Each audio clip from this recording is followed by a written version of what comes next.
Esse é a AulaCast do Pauta Criminal, um podcast sobre o poder punitivo. Em cada AulaCast, eu, Davi Tangerino, professor da UERJ e advogado criminal, escolherei um tema de dogmática penal, sempre em 2 passos. Apresentar uma síntese do que vem preponderando na doutrina e nos tribunais, para depois escolher alguns temas mais sensíveis para aprofundamento. Eu, Davi Tangerino, escolhi para a aula de hoje o tema iter criminis. Iter criminis é uma expressão latina, cuja tradução literal é caminho do crime. É uma expressão que designa as diversas fases, do cometimento de um crime. Na forma completa do crime como fato típico, antijurídico e culpável, nós podemos desdobrar em 5 fases: a cogitação, os atos preparatórios, a execução, o resultado e os pós-fatos não puníveis. Naturalmente, gente, nem todo tipo penal vai comportar todas essas 5 fases. Como eu disse, essa seria uma forma completa do crime. Vamos começar com a cogitação. A cogitação, naturalmente, não pode ter nenhuma relevância penal. Cogitar, pensar, ter vontade de praticar um crime não tem relevância penal. E não é muito difícil entender por quê. O primeiro ingrediente do delito é a causa, definida como ação ou omissão, sem a qual o resultado não teria sido produzido. Isso está lá no artigo 13 do Código Penal. Cogitar, então, gente, não é uma conduta humana. A cogitação não tem a capacidade de guardar nenhuma relação com o resultado.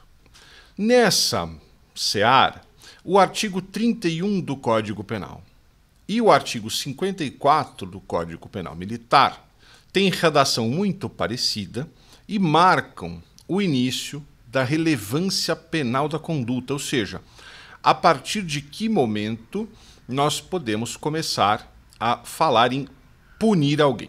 Então, nós temos lá o ajuste, a determinação ou instigação e o auxílio, salvo disposição expressa em contrário, não são puníveis se o crime não chega, pelo menos, a ser tentado. Portanto, só se fala em punição quando o crime é pelo menos tentado. Antes de falar da tentativa, porém, vamos ver o que são essas palavrinhas: ajuste, determinação, instigação, auxílio. Lembrando da ressalva, salvo disposição expressa em contrário, como nós já vamos entender. Ajuste é o acordo para cometer um crime, uma combinação.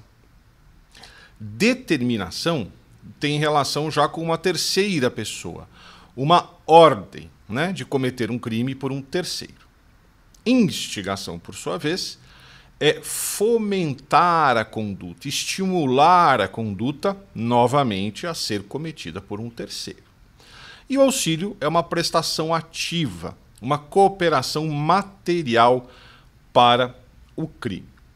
Todas essas formas podem dar corpo a concurso de agentes. Tema que não é da nossa aula de hoje, mas vocês sabem, todos nós sabemos, que não é só aquele que executa a ação propriamente típica que está sujeito à intervenção da lei penal, mas aqueles que também cooperam, e aí pode-se estar a falar da participação ou da coautoria, também respondem pelo crime.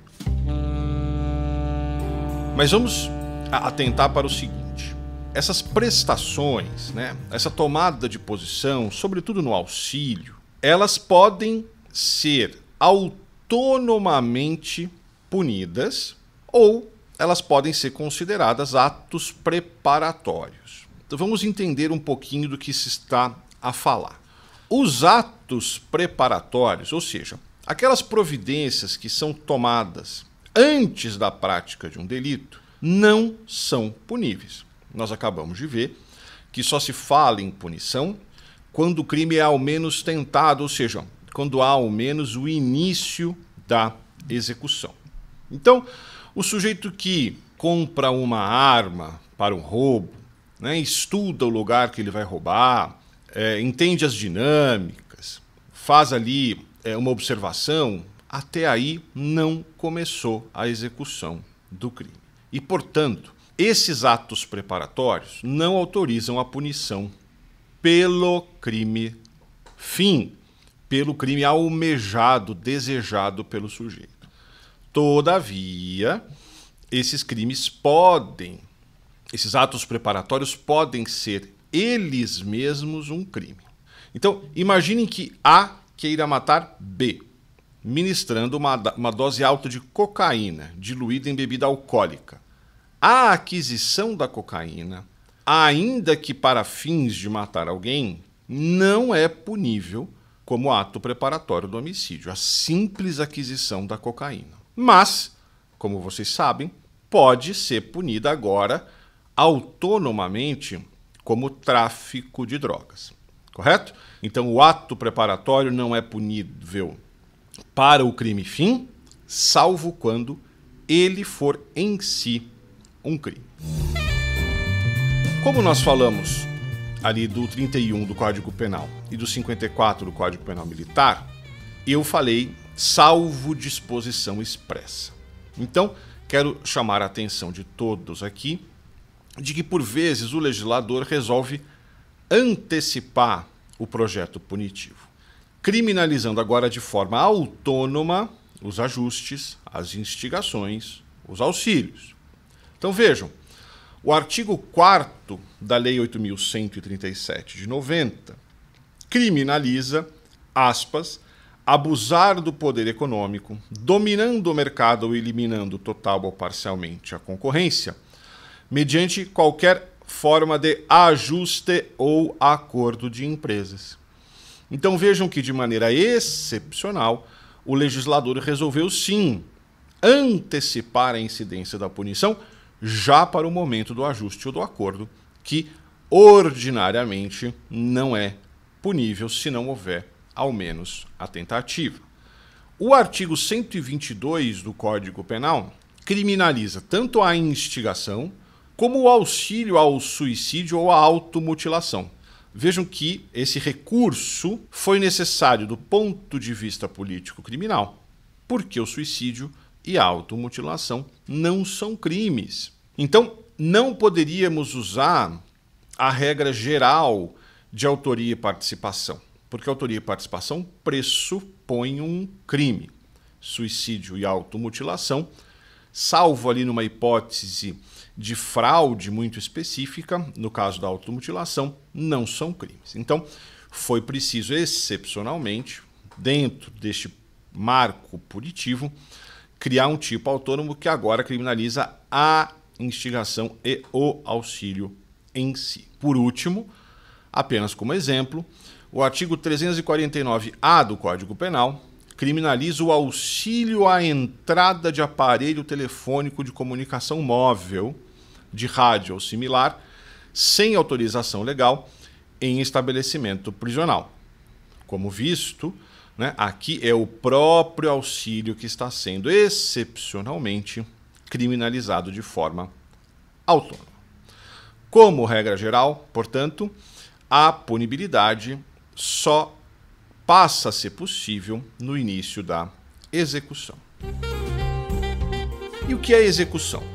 O critério mais seguro na doutrina e na jurisprudência é o seguinte: só se pode falar ou só se fala em início da execução quando há o início, a exposição concretamente a perigo do bem jurídico. Então, ato preparatório são aquelas providências prévias, preliminares, preparatórias, no momento em que a conduta do agente já colocou em perigo o bem jurídico, então já começamos a falar em execução. E, portanto, já se autoriza, já se habilita o exercício do poder punitivo.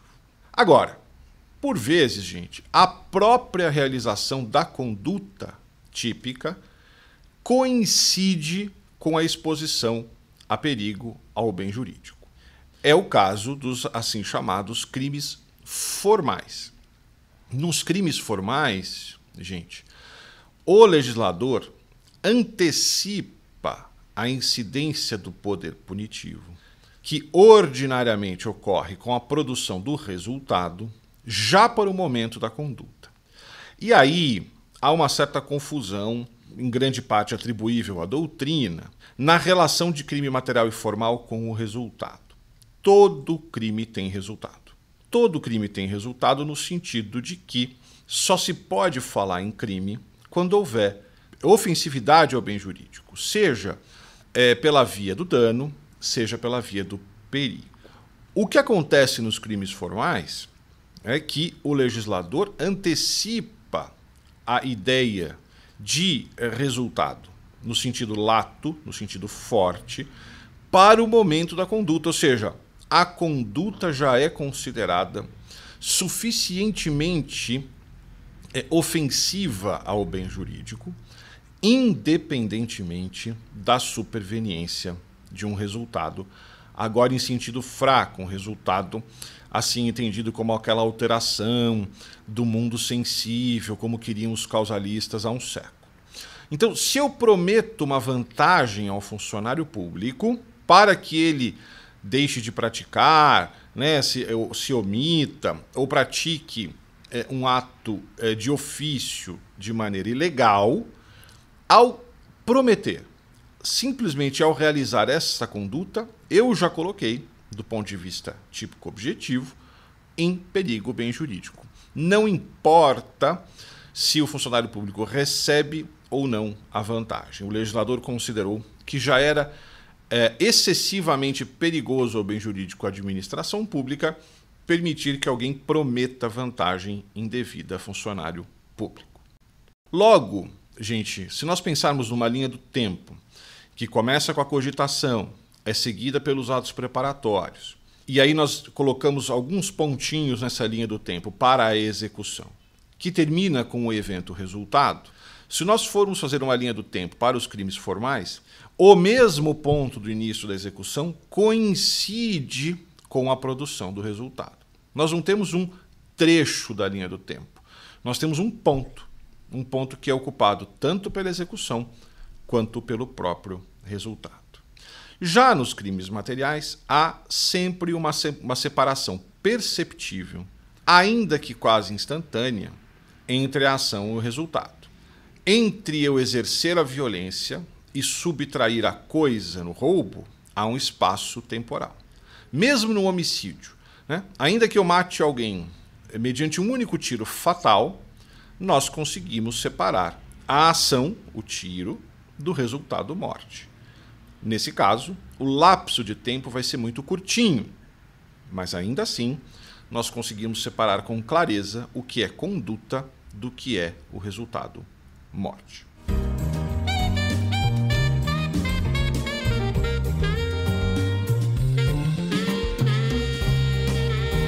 Agora então nós podemos entender um pouco melhor o que é a tentativa.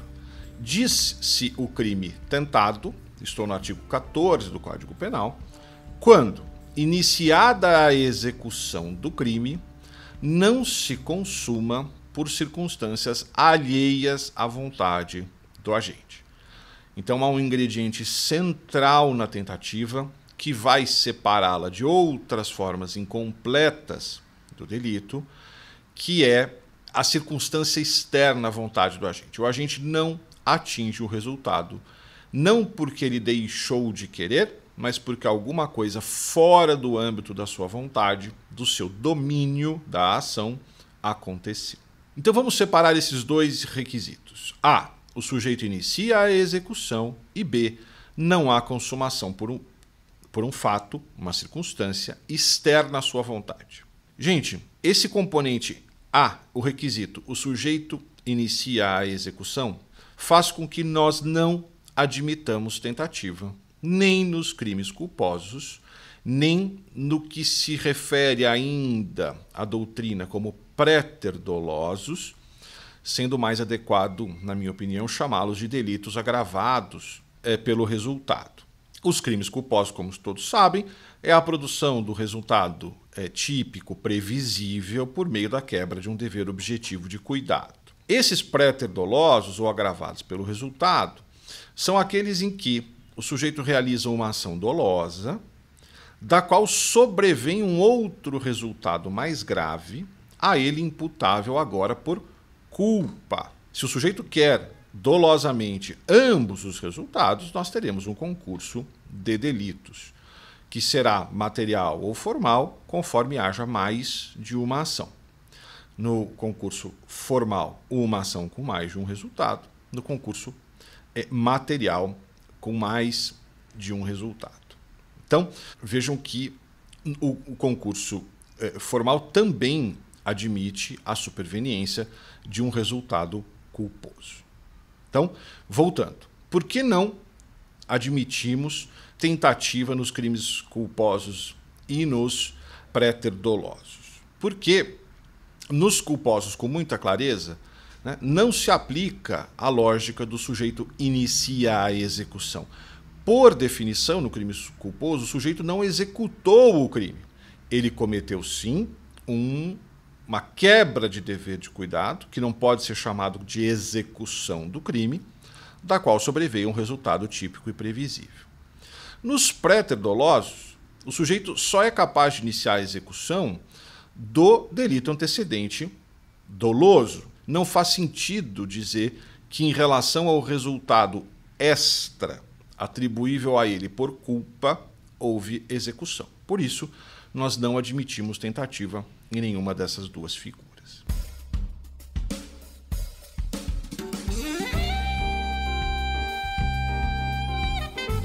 Olhando agora para o requisito do não há consumação por um fato, uma circunstância externa à vontade do agente, nós não vamos admitir agora a tentativa quando nós não conseguimos separar execução e resultado.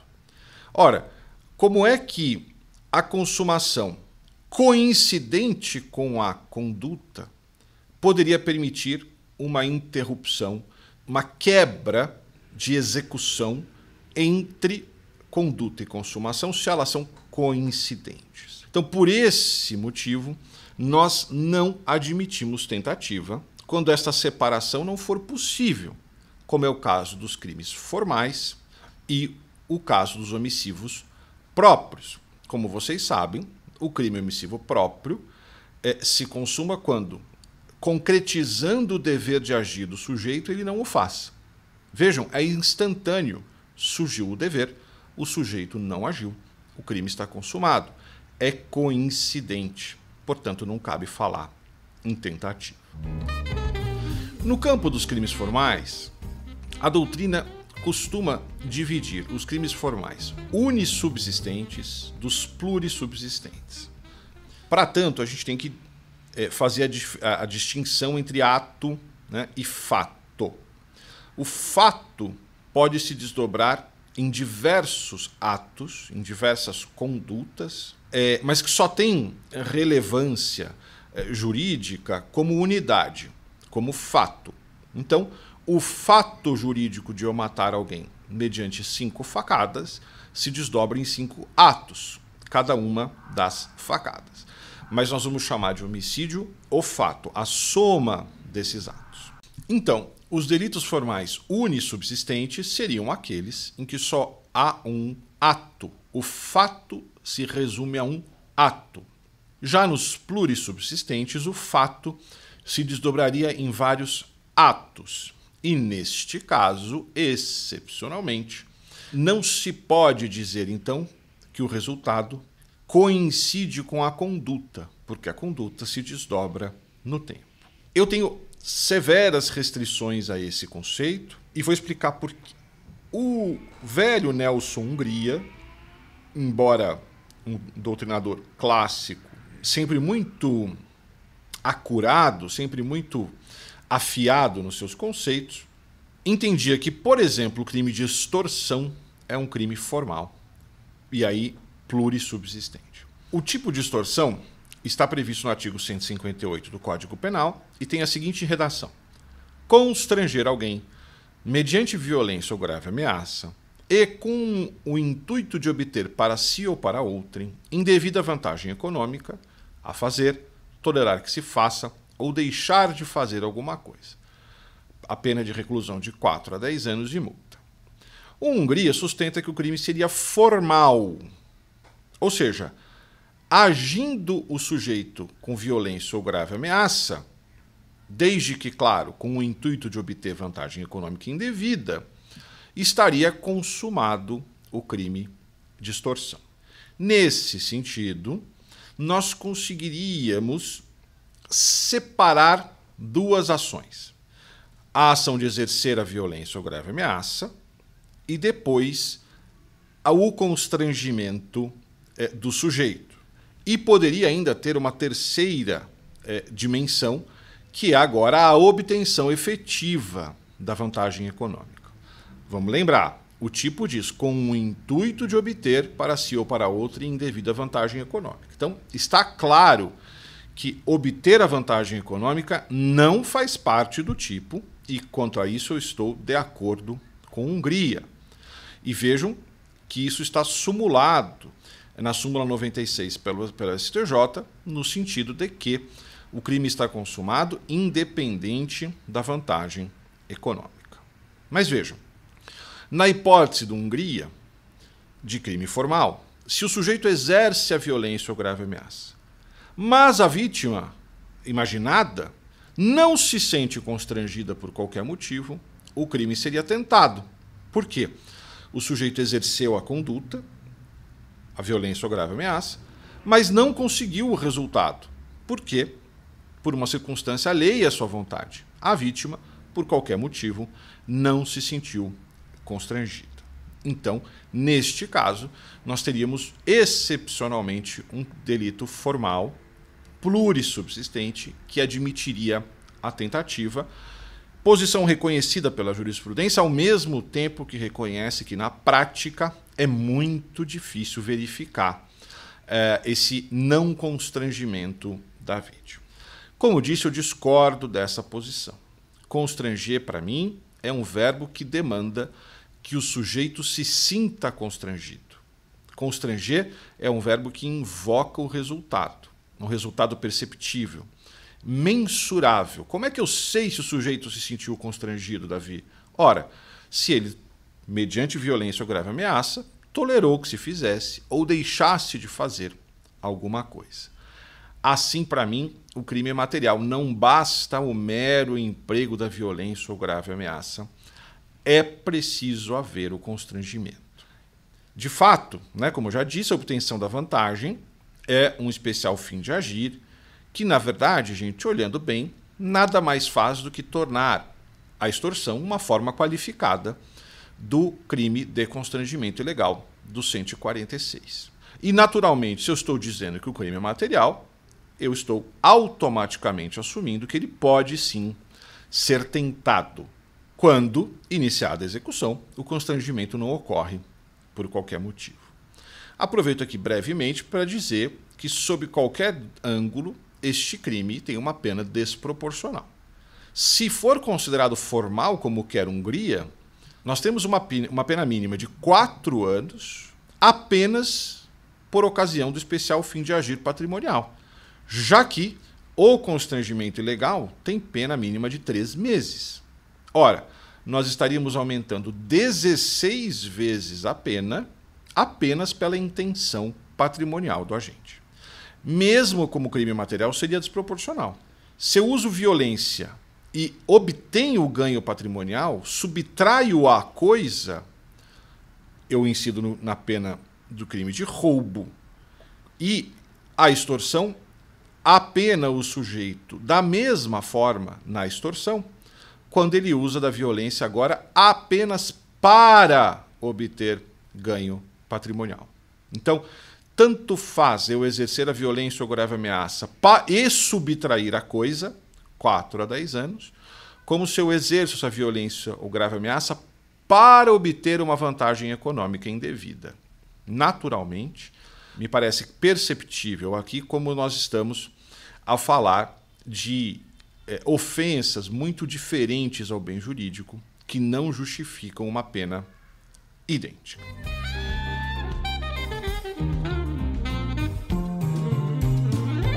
Há duas figuras ainda que não admitem tentativa e agora não tem relação com a definição de tentativa. Tem relação com o modo como o legislador construiu o tipo penal. São eles os delitos habituais e os tipos que já punem como se consumada fosse a tentativa, como é o caso do 352 do Código Penal. Evadir-se ou tentar evadir-se o preso ou o indivíduo submetido à medida de segurança detentiva, usando de violência contra a pessoa. Ora, como vocês podem ver, o próprio legislador equiparou em termos de gravidade tanto o evadir-se como o tentar evadir-se. Logo, não cabe mais espaço para a tentativa.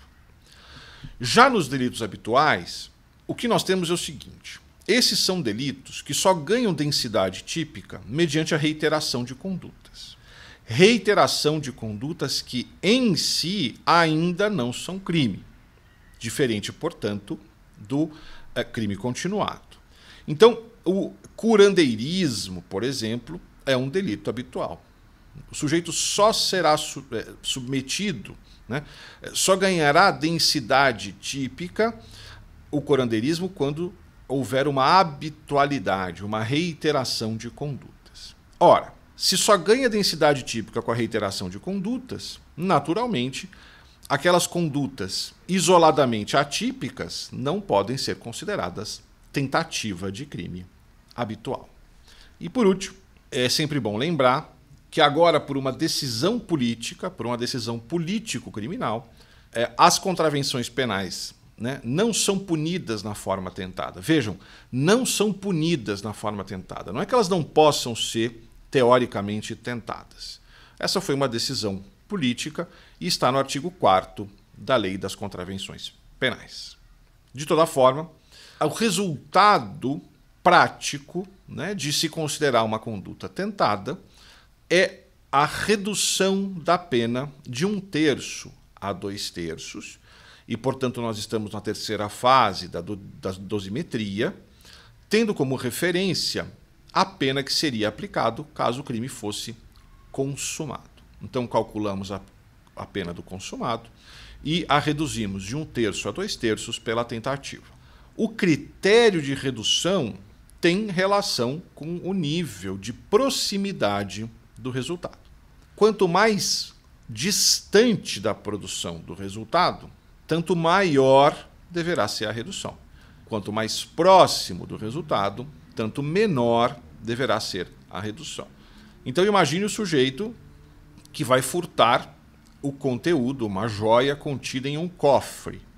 Se ele for interrompido no momento em que ele entra na casa em que está o cofre, nós estamos distantes do resultado.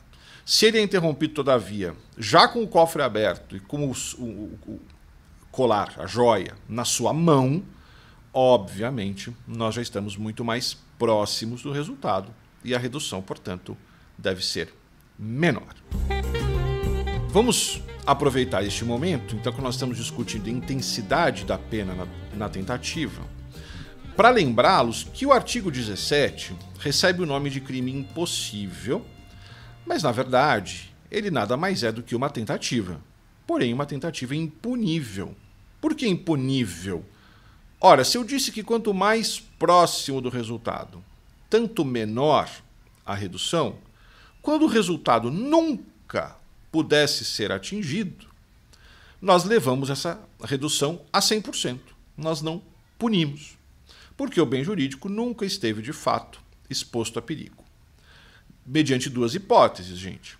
Ou o meio eleito para praticar o crime, ou o objeto de incidência da conduta sejam absolutamente impróprios, absolutamente inidôneos. Então, se eu escolher matar alguém mediante a oitiva de uma música péssima, esse crime é impossível, porque ninguém consegue ceifar a vida alheia mediante a oitiva de uma música. Ou o objeto, que é um exemplo mais plausível, se eu atiro numa pessoa sem saber que ela já está morta, né? Nós chamamos esse crime de impossível. Não dá para matar alguém que já está morto. Nesse ponto, podemos mudar então de assunto e falar das outras formas inacabadas do delito. Aqui, a lógica punitiva se altera. Já foram chamadas de pontes de ouro, usando a expressão de um autor alemão. Um convite, um estímulo, uma sanção premial para que o sujeito não atinja o resultado, não porque foi interrompido, mas porque ele age contrariamente à produção do resultado. Desiste de seguir ou age contrariamente ao resultado. Elas estão previstas no artigo 15 do Código Penal, sob os nomes de desistência voluntária e arrependimento eficaz. Na desistência voluntária, o sujeito ainda poderia seguir no seu plano delitivo, mas ele desiste. É uma decisão dele, interna e não externa, de seguir no seu plano delitivo. Há uma outra possibilidade, que é o plano delitivo já foi executado, mas por qualquer motivo o resultado ainda não aconteceu. Então o legislador dá a mesma chance a ele. Evite o resultado, mas agora não basta tentar evitar, buscar evitar, né? Ele precisa evitar de maneira eficiente o resultado. Em ambas as figuras, seja porque ele desiste, seja depois de o plano já ter sido esgotado, ele age eficazmente, eficientemente para evitar o resultado, ele não vai responder por tentativa, com redução de 1/3 a 2/3.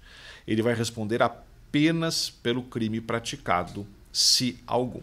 Então, eu traço como objetivo matar Caio. Carrego minha arma de fogo com 5 projéteis. Disparo o primeiro projétil, me arrependo automaticamente, paro a minha ação. Essa é uma desistência voluntária. Se eu já tiver atingido Caio, eu respondo pela lesão corporal. Se sequer isso tiver acontecido, quem sabe a figura da lei de armas de disparo em local público. Se não, não há nenhuma relevância penal. De novo, não tem a ver com a estrutura do crime, não tem a ver com a desaprovação da ação ou do resultado, tem a ver com a sanção premial.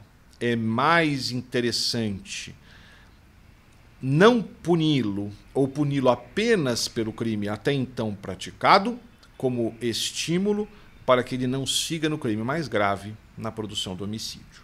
Ou eu tinha 5, seguindo no mesmo exemplo, eu tinha 5 projéteis, disparo 5 projéteis.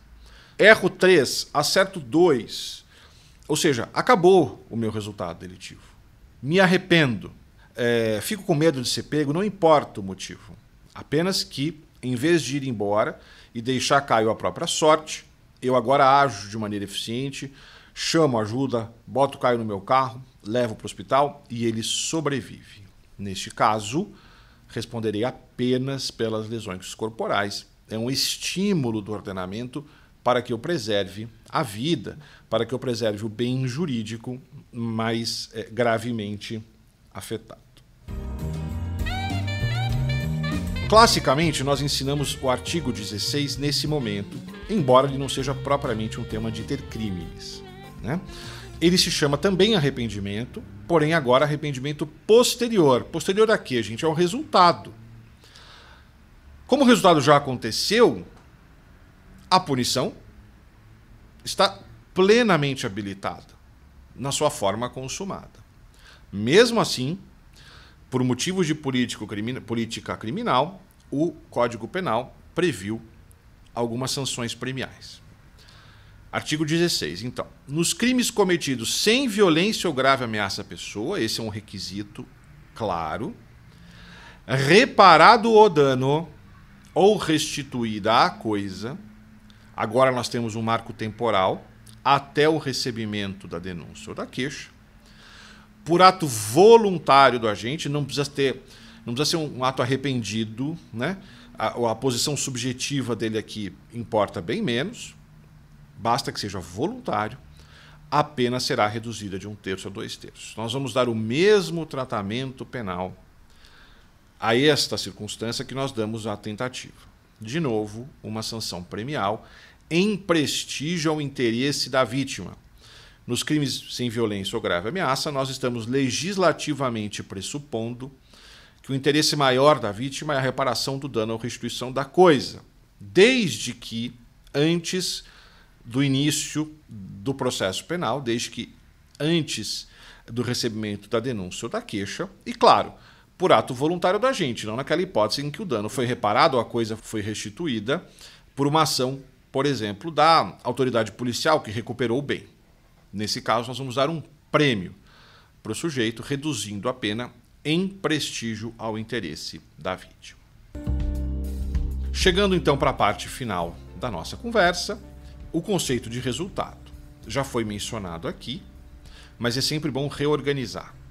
Resultado, em sentido forte, é um momento eleito pelo legislador de ofensividade ao bem jurídico, seja com a efetiva lesão ao bem jurídico nos crimes de dano, seja com a exposição a perigo ao bem jurídico nos tipos de perigo. Quando o resultado for separável da ação, ainda que instantaneamente, nós vamos chamar o crime de material. Quando não, de formal. Quando o resultado for separável da ação, ainda que momentaneamente, então nós teremos um crime material. Quando não, formal. Portanto, fica aquele lembrete. Crime de dano e crime material não são conceitos coincidentes, embora, na prática, convergentes em termos estatísticos, assim como os crimes formais e os de perigo não são coincidentes, embora, de novo, estatisticamente convergentes. Mas é perfeitamente possível haver combinação entre crimes materiais e formais com os conceitos de crime de dano e de perigo. O último tema, então, são os ditos pós-fatos não puníveis. Assim como os atos preparatórios não são punidos ordinariamente, porque ainda não houve ofensividade ao bem jurídico, ordinariamente os fatos posteriores ao resultado também não são puníveis, porque já houve a lesividade, a ofensividade esperada àquele bem jurídico como habilitadora do exercício do poder punitivo. Mas assim como antefatos não puníveis, atos preparatórios, podem ser punidos agora não com referência ao crime-fim, mas autonomamente, como nós já vimos a questão da aquisição de cocaína para fins de homicídio, mas poderíamos falar da arma de fogo ilegalmente portada para fins de roubo, etc., nós também teremos algumas figuras autônomas posteriores ao resultado. Então, como regra geral, gente, se eu furto um bem, o que eu faço depois com esse bem não tem mais relevância penal. Se eu destruo, se eu vendo, isso é exaurimento, né? Isso é apenas a fruição, o gozo daquela res, né? Daquele bem delitivo. Se eu prometo vantagem devida ao agente público para que ele quebre o seu dever, o posterior recebimento da propina é mero exaurimento, tanto para mim quanto para o agente público. Agora, há figuras autônomas, como eu disse. O caso mais simples é a receptação. Se eu furto o tablet de Tício e eu uso, vendo, destruo o tablet, temos um crime só.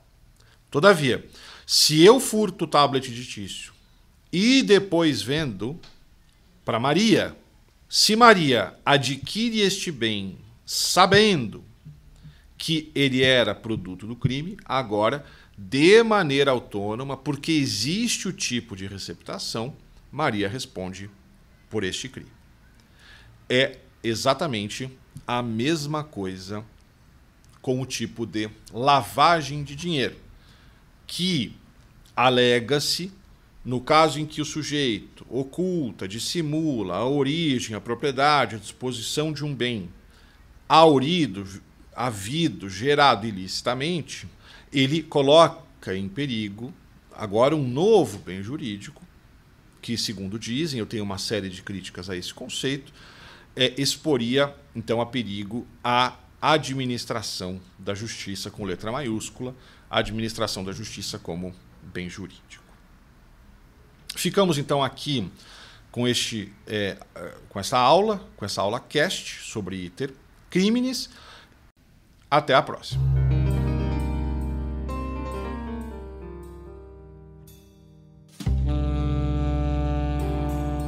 Caso você tenha dúvida ou queira deixar sugestão de tema, pode enviar e-mail para pautacriminalpodcast@gmail.com pautacriminalpodcast@gmail.com. Também, para saber dos novos episódios, nos acompanhe nas redes sociais, no Instagram, @pautacriminalpodcast e no Twitter, pautapodcast. A produção do Pauta Criminal é de Denise Tangerino. O tema Baby Devil, que está na abertura da Pauta Criminal, é uma faixa produzida pelos Mook Brothers com a participação de Cássio Ferreira no sax alto. Siga Mook Brothers no Instagram e nas plataformas de streaming.